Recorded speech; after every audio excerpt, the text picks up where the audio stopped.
5 simple things you can do and you should have in place already or should be doing. If you don't, just go through them and see for your business today. And it only takes, half an hour to check all of these things. And just doing that, A, will keep you busy, but B, will just have those simple steps of then everyone knows and ultimately stops the admin. If I can save someone some admin, I'm all over that, not a problem whatsoever. So no shame in if you haven't done it already. That's absolutely fine because we're all busy and there's things we miss. There's things we still miss and don't do brilliantly because we're human.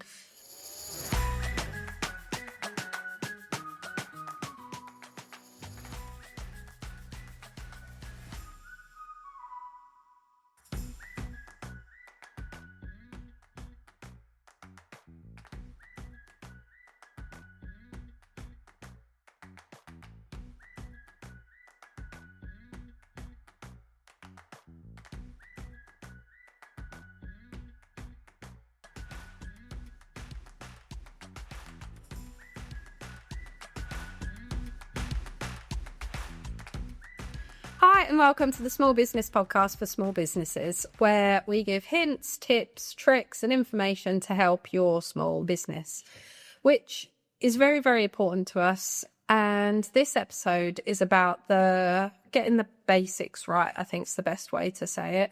So there's 5 key things that you can do every day. Make sure, or some of them you do once and it's there, but just to make sure things are up to date. Important information's there, which will massively help your small business.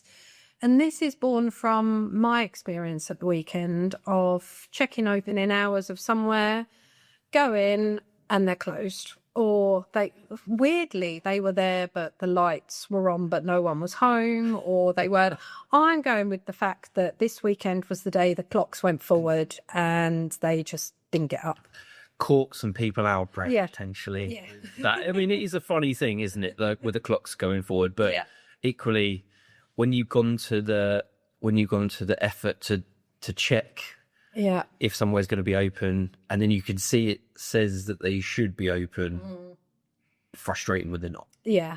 And it's funny because the first one is making sure your opening hours are up to date. And if you've got a bricks and mortar place, the most important place to do that is on Google My Business. Because what does everyone do? You're looking for somewhere to eat or looking somewhere to go or do something. You will you Google it, don't you? You look at, and if you've got Google My Business, it will come up higher necessarily than your website.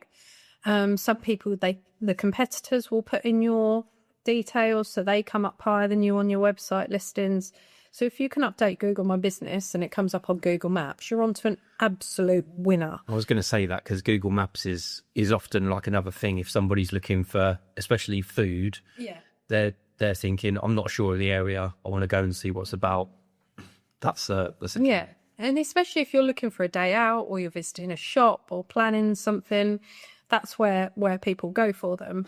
And I was saying to someone earlier, it's important to update your opening hours in one place. If you're doing too many places, so you want them right on Google My Business, on your website, and then maybe pinned somewhere on your social media. So then that's it. You've got 3 places. So and Google's very good at reminding you of like Easter weekend coming up. Is Easter weekend? Are you open or closed? Make sure your hours are up to date. It's very, very good at things like that. So it's really important to have it correct and have it matching on there, as well as when you go to the shop front or the restaurant front or whatever it is that you're open. One thing I made sure of when I had a high street presence, that I was open Monday to Friday, 9 to 5.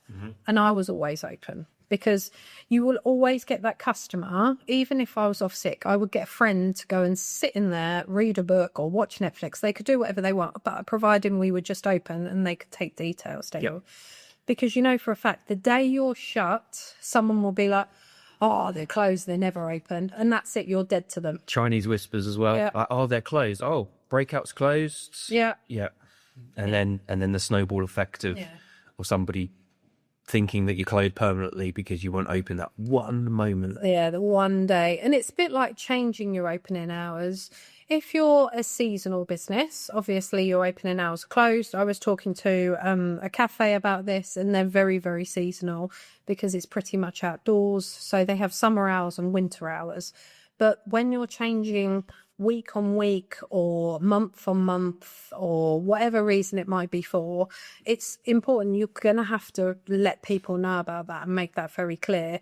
But the odd day here and there just makes it really, really tricky as well. It's that consistency and being reliable, isn't it? Yeah. Like if there's a cafe that, you know, is there and it kind of appeals to you and you think, I'm going to go in there on a regular basis, but then one or two times you go and it's not open and you've been relying on that for your lunch or whatnot, it's going to turn people off, isn't it? Yeah, exactly. And they won't risk it again. Like, I wouldn't risk it. It's human nature. You're like, well, they let me down that time, that's it. And it's not right and there are times where you have to close and there's issues, but if you communicate it and can update it, absolutely fine. But yeah, it's really, really important. So that's your number one. Make sure your opening hours are correct and out there. What about like times, like it's mentioned seasonally, like for one of the people who are like an outdoors business, but what about like your Christmas, your bank holidays and stuff like that? Is it important and easy enough to communicate those, or? Yeah, so Google's really good at doing that. So it communicates and goes, oh, Christmas is coming up, don't forget to open your hours, and you can go ahead and open in. And then some people, if it's specific to them, they will put up a special post, go, here's our Christmas hours or here's our summer hour, whatever it might be. Right. But you can do that. It's just communicating it in advance so people don't turn up Christmas Day and go, hey, yeah, for me dinner. Yeah, funnily enough, not open, because it's that instant, and we all feel that instant disappointment, don't we? So if you can get that right, absolutely spot on. Perfect. So number 2 is where you are. Now, it's another Google Maps thing. So making sure your location is right on Google Maps, but also on whether it's your website or your social media profile. And this might be in terms of, I've had it before. I've had a business contact me. Yes, I can help. I've scoped them out on social media. It has nowhere to say where they are. I don't know if they're national, international. And this is the issue with websites and social media, because if you're not .co.uk and you're .com, I automatically assume international business. Yeah, I foolishly went with .co when I got my domain because I thought... But you can work internationally. I could, yeah, and I do now. Yeah. I do have an international client, but that is remote editing, unless they want to pay for my travel. But yeah, like I didn't even think about that when I was getting my domain. I just thought, .com, that makes the most sense to me. But having heard you talk about the importance of a regional one, that makes sense. But it's the same with your social media accounts. So again, if you're a bricks and mortar store, it's important to have that address on there so people know exactly where they're going. And sometimes that you have to amend the PIN. We had an issue when we were in Long Melford. We had 2 postcodes because we had the postcode for the front and the side of the shop randomly. But the postcode for the front of the shop took you 200 metres down the road. Most customers, absolutely fine. Amazon driver used to have a go at me every single time. I'm outside, but I'm not outside. Where are you? And I used to have to go up front and get him to turn around and go, turn around and wave. Oh, well, I'm not facing that way. Okay, I can't argue with your sat nav at this point. Welcome to being in an old village. But not only is it important where you are, it's important where you are and how to find you in terms of, can people park? Is it free parking? Because people get anxiety about those kind of things of, how can I get to you? If I walk in, what door do I walk in? Some businesses have 2 doors. Which one do I go through? Who's going to greet me?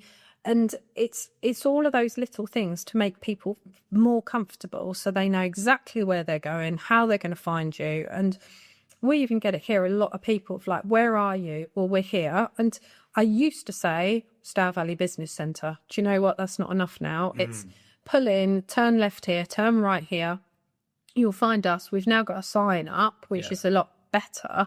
But there are a lot of people that just like to know exactly where they're going. I've even included the photograph as well to say, look out for this entrance here. Because I mean, I think there's a couple of examples that I've got. One, when I used to work for a national training provider, I went to go do some training somewhere, and it was actually a big international hotel that my sat nav was meant to be taking me to with Google Maps. And then I pulled up in a housing estate. So I was clearly in the wrong place, but the postcode just wasn't quite right. So even the bigger companies can get it wrong. But I think the other thing is like those little nuances about where can you park? Yeah. Is it for free or not? Like, you don't want to trip anyone up. You want to make it as easy as possible. And yeah, for the people who can adapt and overcome, like it's going to just be like, okay, yeah, thanks for that information. Yeah. But those people who do have that anxiety and do have that kind of little barrier that it might stop them coming to see you, it's just such a useful thing to do, isn't it? Yeah. And I think it's that comfort of knowing where you are, getting it right, and people then, it's why Google asks for a shop front picture. And the same, you can do that on your social media. You can take a picture of a video. We've done it before, of a video of like, here's the shop front, here you come through the door, here's what the office looks like. Because people feel more comfortable if they know exactly where they're going and walking into. Yeah. It's a bit like that British thing of like walking into a shop and no one else is in there, and they're like, you're right, like just browsing, because you are just browsing, you don't know, but all of a sudden you just feel really awkward. And they're like, yeah, I am just looking. So yeah, that's number 2, really basic, where you are, how to find you, what's there, is there anything special about how to find you or different? Are there common questions about, is it the right door, etc., just making sure. Are you up the stairs? Yeah. Like, it might be that you're in the building and there's a ground floor and a second floor. Again, we have some people wandering to here sometimes looking for one of the businesses on site, but it's actually above us. Yeah, exactly. Yeah, exactly that. So making it really, really clear. Yeah. And then when they get on site, you've got signage up and information, so they know exactly who they're finding and how they find you. The third thing, really importantly, another basic one, is how to get in touch with you.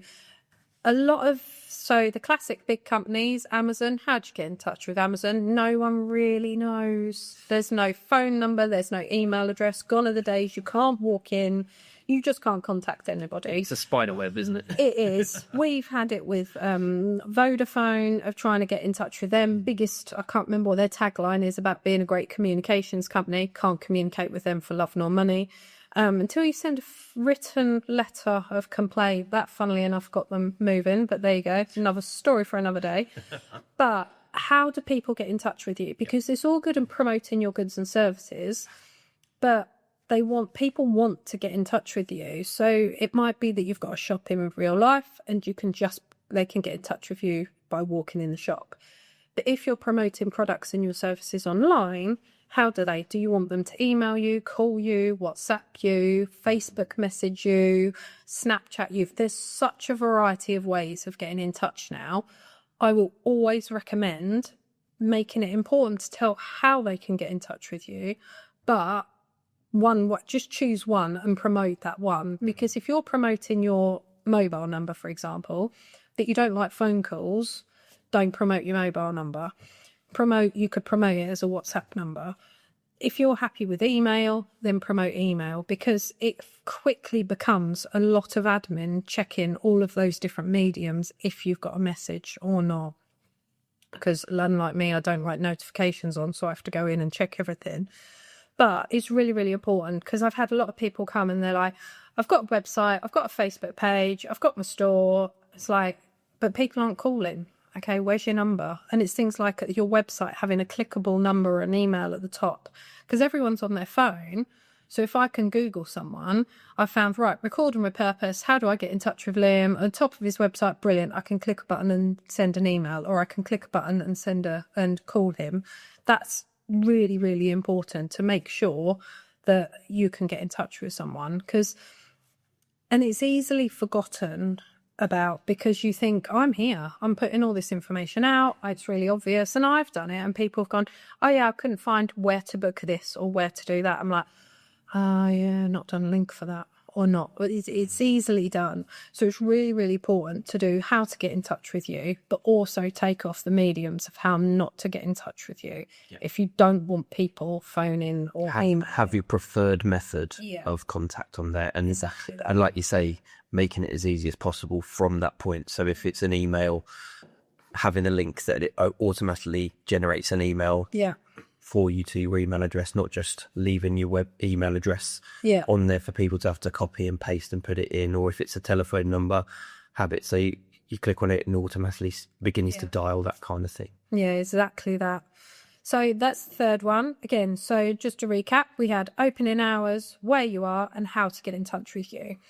The fourth one, less obvious, but a really, really good way. If you're a local business, of supporting other local businesses, and this kind of goes into a bit of marketing and promotion, but it's a really simple way of getting yourself out there, especially if you're a new business.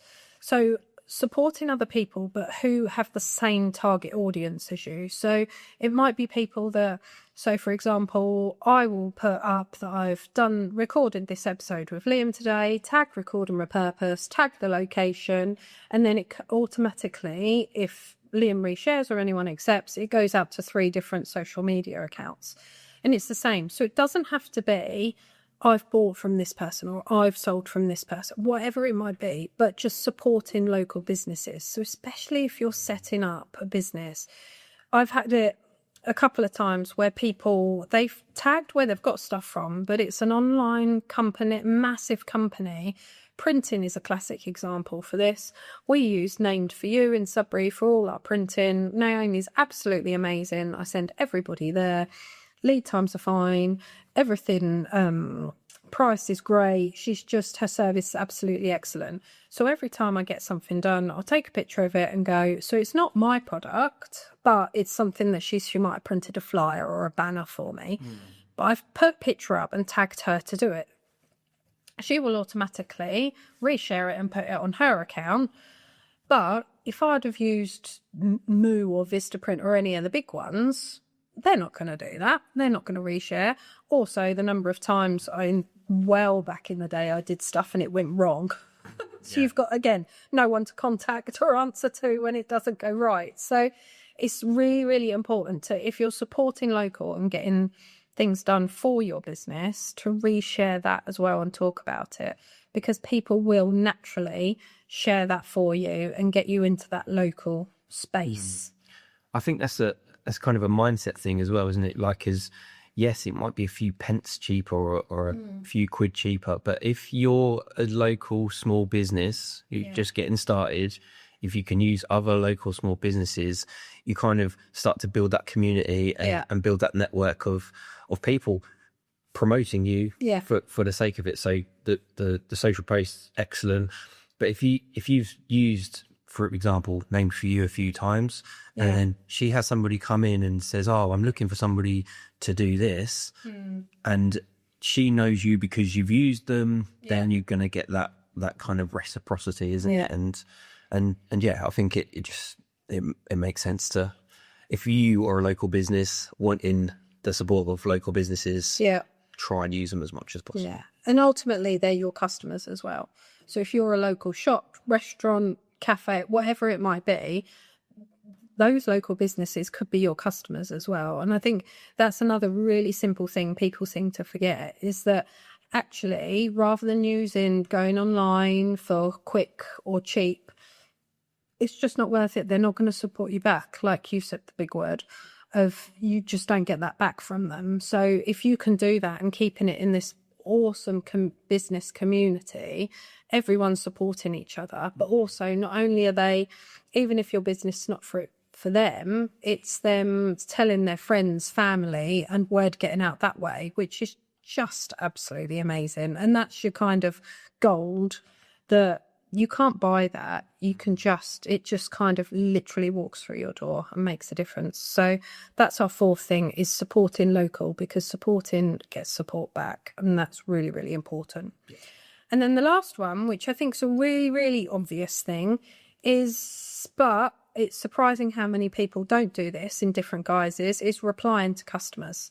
So getting back to people, whether they've called, emailed, DM'd, even I've had it before at market events or in-person events when people are literally just sat on their phones behind their stalls and you're like, hello, you're walking past and they're not looking up, they're not engaging. And I've been to a couple of like pop-up in-person events and I've had this conversation with traders.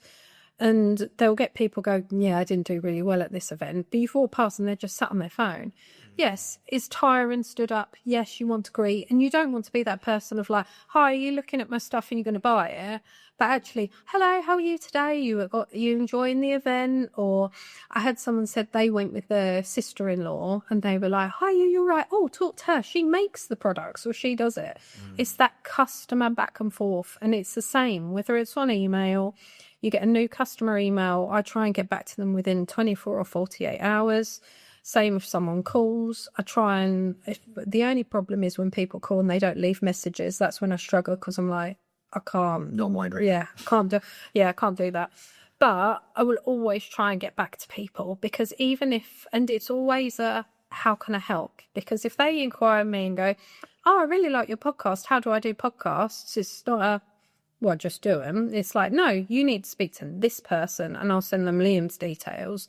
Because if you can be helpful in the slightest and give that information out rather than just can you do this? No.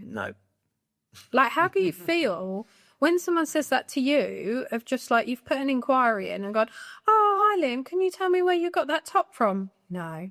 Don't know. Okay, brilliant. That's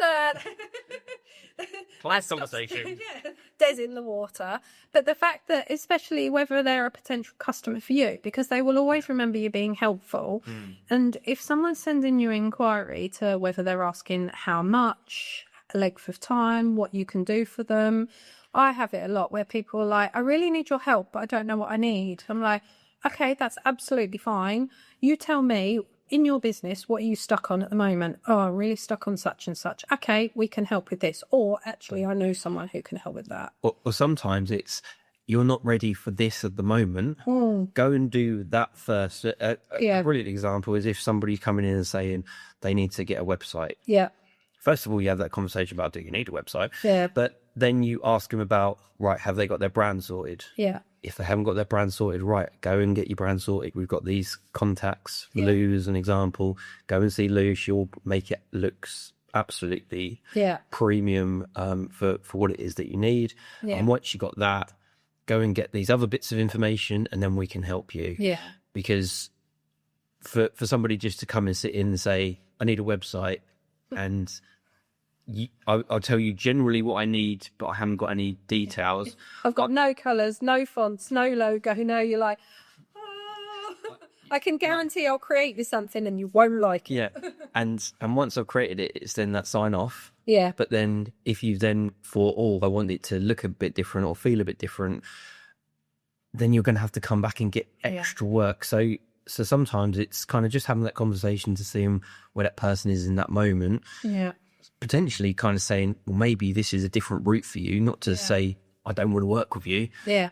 But maybe do this first. And I think that people appreciate that. Yeah, definitely. People like that, you know, I've seen the kind of conversations and sometimes it's been people want to work with me, for example, but they've got other pieces of the puzzle to put in place first. In which case, that's fine. Yeah, I'd love to start working with them, but it's easier once they've got those other pieces in place. Yeah, and I think it's that it's then striking up the conversation as well. Because if you're like, oh, I want to create a podcast, okay, you need this, and this. Well, actually, it might be, okay, let's sit down and talk about it. You need this and this. I can help with this bit. But to do this bit, we need that. And then it's striking up that longer term relationship. If it's just, I want a podcast, can you help? Yes. Okay, that's that. Okay. But they don't know. People don't know what they don't know. So it's a very transactional relationship then as well. But if it's just that whole opening up, that whole, you're helping them, you're educating them, you're saying what you need, what they bring to the table and where that will go with that, straight away, you've kind of hooked in. So while it's not oh, I need this. Okay, sign up here, pay this invoice, and we're in. It's like, okay, that's fine. And that's what we were talking about, a website company earlier, and no doubt someone's seen this online on Facebook. They're like, we want to do you a free website to build our portfolio. If you're a small business owner, number one, you know nothing's for free. Red flag. Yeah, red flag. However, it's annoying because as a website provider, I see the comments, oh, yes, me, yes, me. So I've actually commented a couple of times and gone, oh, my word, that's amazing. If you're local, they're not, and can do free websites, maybe we can team up because I can send you that part of the website and I'll do the rest. That's not what they want. They want to set up this template of a website for free, yes. However, if you want it to be site mapped and listed on Google and shared, that's X amount. If you want some SEO done, that's Y amount. If you actually want a link or a booking form or whatever, that's X amount. So it's that fine print. And then I've had it before where customers have gone down this route and gone, oh, well, I need this, but it's too expensive. What would you charge for that? Well, I'd charge this. Okay, can I move it? And they're like, yeah, we can move it for this amount of money. So once you're sucked in, so that's why I don't like, and we get inquiries like that to go, yeah, 100%. Liam can do your podcast, pay up here front, done that, and you're already, you've paid him, so you're expecting this level of service, but actually you haven't talked about the fundamentals, as you say, of like what each other needs and how it's going to work. Yeah. But you've got the money. It just puts everyone in a really awkward situation. So to start off that reply to any inquiry and any customer with, okay, what do you need? Sometimes it might be, I'm ready, I've got this, and this. Absolutely fine. We can reply, we can book in. But 9 times out of 10, I'm like, just pop in for a cup of tea. Pop in, have a cup of tea or coffee, and we can talk it through. Building that relationship, building that understanding, and then being able to tailor it more to exactly what that person needs. Is not the cookie cutter. I mean, some businesses are like that. Some businesses, if they're products, they literally sell products. Fantastic.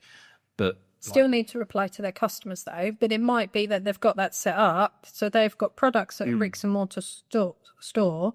They've put a picture of it on Facebook and they've gone, oh, brilliant, I like that top. Can I buy it? Yes, of course, here's the link. And then, yes, that's a transactional relationship, but it's like you say, it's products, so it doesn't need to be a long term. Yeah. Or it could lead into, oh, fantastic, you're looking at that. Actually, we've got a deal on for a bundle. Like you could like do a little bit of upselling, or you know, but yeah, with the more transactional kind of items, and it might be that. But equally, I think when if you have got a bricks and mortar shop, and let's go for sandwiches, for example, somebody comes in, hi, I want a sandwich, great, that's going to be XYZ. If you have that little bit of back and forth, you can start to build that relationship, start to get a little bit more information. Are you local? Are you just popping in? Like upsell, let them know when your opening hours are, like so you verbally tell them as well. Or did you know we've got a loyalty card kind of thing, all those kind of different elements, and then hopefully it will encourage people to come back. And it's just what we're getting at is a reply is better than no reply. No reply, they've gone elsewhere. I mean, to be fair, I did have someone the other day, they messaged me at 2:10 one day, I replied by 6:10 the next day. So it was over 24 hours. They'd gone elsewhere straight away. But for what they were asking, I was like, well, you wouldn't have signed up to me straight away with that. So it's again, and customers can be red flags as well. That's absolutely fine. But as long as you've replied to them. So, and my biggest thing is always that you've replied to someone, so there's nothing they can come back, oh, I didn't hear from them, or nothing happened. So at least that's engagement and it's gone back and forth. So that's our the 5 simple things you can do and you should have in place already, or should be doing. If you don't, just go through them and see for your business today. And it only takes half an hour to check all of these things, which is number 1 was your opening hours, all on either Google or your social media platforms or your website. Number 2, your location, where you are. Again, Google, website, social media. Number 3, get in touch. So all of those links, so they can easily email, call you, DM you, however you want that to be. You do not have to have your phone number on there. If you don't want your phone number on there, they can just email or message, direct message you. Number 4, supporting local. So who can you partner up with and work with who's got the same target audience? And number 5, just reply to every single inquiry you get in. And just doing that, A, will keep you busy, but B, will just have those simple steps of then everyone knows, and ultimately stops your volume of messages, because they can find your opening hours, they can find where you are. So it stops the admin. If I can save someone some admin, I'm all over that, no problem whatsoever. So yeah, just go through those 5 things today and let us know how you get on, what worked, what have you got, what not have you got. No shaming if you haven't done it already. That's absolutely fine, because we're all busy and there's things we miss. There's things we still miss and don't do brilliantly because we're human. So let us know what you think. And if someone's starting a new business, share this episode with them, and like and subscribe as always, or leave a review and let us know how you get on, because it helps a podcast like ours. So we will see you next episode.